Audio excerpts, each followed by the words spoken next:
આપણી છે ને પાછી ગાય હવે ગરમીમાં આવે એવું શક્યતા થઈ ગઈ છે. આજ વખતે તો કરાવવું છે બીજું, કેમ કે એક આરો મેં જવા દો ને પછી વાંધો ન આવે. ડૉક્ટર સાહેબ ચેક કરી ના પાડી દીધી કે આમાં કે ખૂટે થવા દે ભાઈ, કે થાય નહીં બીજું. ખૂટે તો નથી થવા દેવી, વાંધો હે. હવે આમાં એવું છે, ખૂટે થઈ ગયા છે કે બીજદાન થયું, રિઝલ્ટ પડે તો ખબર પડે. જો માની જશે તો એ 4-5 દિનની અંદર અમને ખબર પડી જશે. આ તો માની ગઈ. હાલો કૃષ્ણ, તોફાની બહુ છે ને એટલે મોડો બીજો નાખવો પડે જાડો.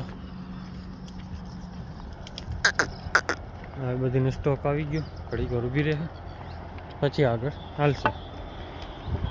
નામ આપણે HFનું જ કરાવવું છે, કેમ કે કાંકરેજને ડોઝ જડતા નથી અને જડે છે એ આ લો ક્વોલિટીમાં છે, એમાં આપણે મેળ આવે નહીં. જય માતા મિત્રો, કેમ છો બધા? મજામાં? આપણે પણ મજામાં છીએ ને. અત્યારે છે ને ભેહોને ચારતા હતા, બધા ચક્કર મારીને હવે અહીંયા આવી પાણી બેઠી ઘડીક વાર પછી ગાઈ ગયું છે. અમે નીકળવા માંડી હવે બારે, કેમ કે ચક્કર મારવા આવે ને એટલે ઘડીક વાર પાણી બેવું જ પડે, તો મજા આવે નહીં. હવે પાણી બે લીધું, હવે ભાગશે બારી પછી નીકળી ગઈ છે. હવે જવા દઈ. આ બધા ભાગી નીકળે જો. અત્યારે બે નહીં, ઘડીક વાર બે ને પછી શાંતિ થઈ જાય ને. આ બાજુ હવે નીકળશે. અહીંયા હિટાજી ફસાણું પાણી નાખ્યું હતું તો કેવું લીલુંછમ થઈ ગયું છે વાતાવરણ. મસ્ત થઈ જાય ખડ. જો કે હવે એક વરસાદ થઈ જાય ને એટલે પાછો ખડ ઉડી પડે ફૂલ. વાંધો એ છે કે આ નથી જતું. આ દેખાય છે ને એ કુવાડીઓ છે અને એ માલ ખાય નહીં એટલે એનો બિયારો તો થવાનો જ છે ફરજિયાત. બીજો ખડ પણ ઘણો થઈ ગયો છે, ધોળકરી લીલીછમ થઈ ગઈ. હા અહીંયા બધું ખડ થવા મળશે ઘડીકમાં. આ બાજુ સાત જ, પણ આ બાજુ શું કર્યું, ધૂળ કાઢી ગયું. ધૂળ કાઢી ગયું ને ત્રોંટા ફોડવાની કોશિશ કરે છે હવે, કેમ કે જો આ પથ્થર છે ને કટિંગ કરે ને ભરી જાય. ત્રોંટા ફૂટશે. જો આ પીરા દોયડા કહેવાના પડ્યા છે. ત્રોંટા માટે હોલ તો કઈ રહ્યા છે, કેમ કે જો આ અંદર બધા ફસાયેલ પડ્યા છે એટલે હવે કાંઈ નક્કી ન કહેવાય, કેમ કે આ બધા અંદર છે. આ તો કટકો લાગ્યો. આ તો હોલ કર્યા. વધારાના બીજા કટકા જો આવી રીતે હોલ કરેલા છે મોટા. હવે એ શેના માટે કર્યા છે ને એ આપણે કંઈ ખબર નથી, કેમ કે એક ઓલો ખૂણે છે, બીજો અહીંયા 3 હોલ એ છે. આ તો માથે જ લગભગ ફૂટ્યું હોય. આ બ્લાસ્ટ કરતા એના માટેનું જ હશે ભાઈ, કેમ કે આપણે આમાં ટપો જરાય પડે નહીં. છે એનું એ ખબર નથી.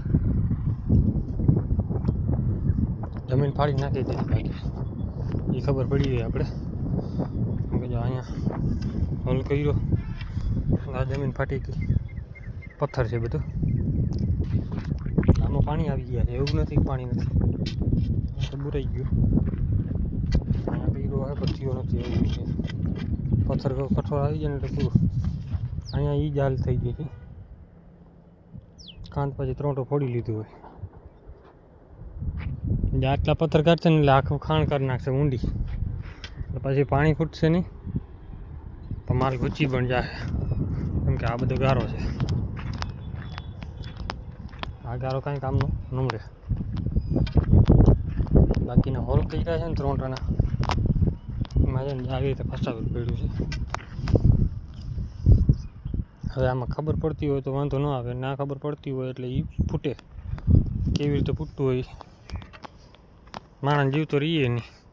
એમ બેહું નીકળી ગઈ બધી. હવે ચક્કર મારતી મારતી આગળ હવે જાહે સીધી ઘરે ને ઘડીક વાર ચરવા દેવું પછી કાઢશું. એની રીતે જ હાલશે.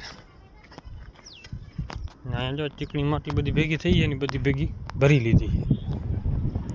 અહીંયા છે ને કે આપણે વાછડી દાટી હતી આપણા દોસ્તની ગંગા નામની વાછડી હતી ને એ અહીંયા સમાથી એકને દીધી હતી ને એકને સામે દીધી હતી. એક ઓળખી મરી ગઈ, ઓળખી ક્યાંય ગઈ હતી, ગાભ નાખી દીધો 8 મહિના. તો એને સમાથી અહીંયા દીધી. કેમ કે માઠી હોય ને એટલે બધાને ભેગી માઠી હોય. આપણા દોસ્તને બહુ જોરદાર વાછડી આવી છે. એની પેલા એક ઓળખી હતી પણ એની ઓળખી સાફ કરી ગઈ એમાં મરી ગઈ. અને તાવ એવો આવ્યો હતો એમાં એ મરી ગઈ. એની હકી બેન હતી. બીજી બે ગાય કે ભાવનગરથી લઈ આવ્યા. તો એ ગાયનો 8 થી 9 મહિનો વાળો ગાભ હતો. 8 મહિનો પૂરો થવા આવ્યો હતો. ગાભ નાખી દીધી. નોખું બાંધતું એકલું એટલું હોય એટલે તેના હિસાબથી નાખ્યું ખબર ન પડી. કઠણે બેઠી હોય ને એટલે એવું થાય.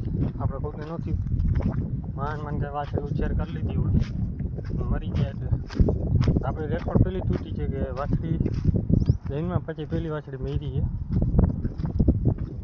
પાટીડાનો તો ઘણો થઈ ગયો કેમ કે વરાના 15-17 ભેગું ભેગી વેચી એટલે પાટીડા એમાંથી 7-8 જ ઉછેરતા માનમાં, બાકી ઉછરે નહીં. અને એ ગોરીએ ગાભ નાખી દીધો પહેલાં. જુડવા વાછડી હતી 7 મહિનાનું ગાયું માર્યું હતું ને 1.5 ગાય આવી હતી તો એના હિસાબે ગાભ નાખી દીધો. જુડવા વાછડી હતી એ આપણા કર્મમાં નથી. તો અત્યારે છે ને ઘઉં ખાઈ છે ઘરે, ચણાને ખારિયામાં ચોઈટા છે. અડધી જઈએ આવી છે, અડધી હજી ધીરે ધીરે આવે છે. અહીંયા આવે છે ને બેવું પડે કેમ કે અડધીને ભાવે ને અડધી ભાવતું નથી એટલે અડધી છે ને સામે ભાગી જાય ખેતરમાં.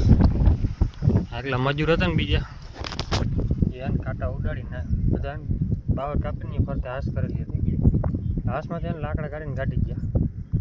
એના હિસાબથી છે ને બધું થઈ ગયો છે રસ્તો આખો એટલે માલ સીધો ચડી જાય. ને રતનને તો અહીંયા ભાવશે નહીં કેમ કે એ ભાગશે સીધી ઘરે. મેં નથી એને બાંધી આવ્યા છે રોજડીને કેમ કે એ તો પણ કરતી હમણાં આવી હતી ચણા ખારિયા અહીંયા નીકળીને સીધી નીકળી ગઈ ખેતરમાં. રતું જો ભાવતું નથી, ભાગવા માંડી ઘરે જ ઊભી રહી. એને કૃષ્ણ આખો દી ઘરે જ હોય. તો આપણી છે ને આજે હોળકીને બિદાન કરે ને આજે 18 દિવસ થઈ ગયા છે. હવે એવું લાગતું નથી કે રિપીટ થાય ને એવું શક્યતા હોય તો હોય, બાકી 2 દિવસ પછી ખબર પડી જાય. આને એક શિંગડામાં વાંધો અડી ગયો છે, શિંગડો ખાલી પછી ઊંધી જ હાલ છે. જો આને તો ભાવે નહીં કોઈ હારે કેમ કે નાત બારે જ રખડવાનું. અને હું છે ને આપણે ખાઈ પી લઈને એટલે પછી બેસવા માંડે આરામથી કેમ કે કંઈ કામ હોય નહીં. ઘણી વાર તો અહીંયા ફરજિયાત આવવું જ પડે. અડધી પોણી કલાક અહીંયા ખાય, અડધી પોણી કલાક હું સામે ખાય ભૂકામાં. પહેલાં ભૂકામ છૂટે ને એટલે સીધી ભૂકામ ભાગી જાય. ભૂકામ ખાઈને આવતી રહે પાછી આવે અહીંયા ચોટી જાય. અત્યારે ઘડી વાર ખાવા દેવું પછી પાછી બધીને હાંકશું. આમને આમ જવા દેવાની.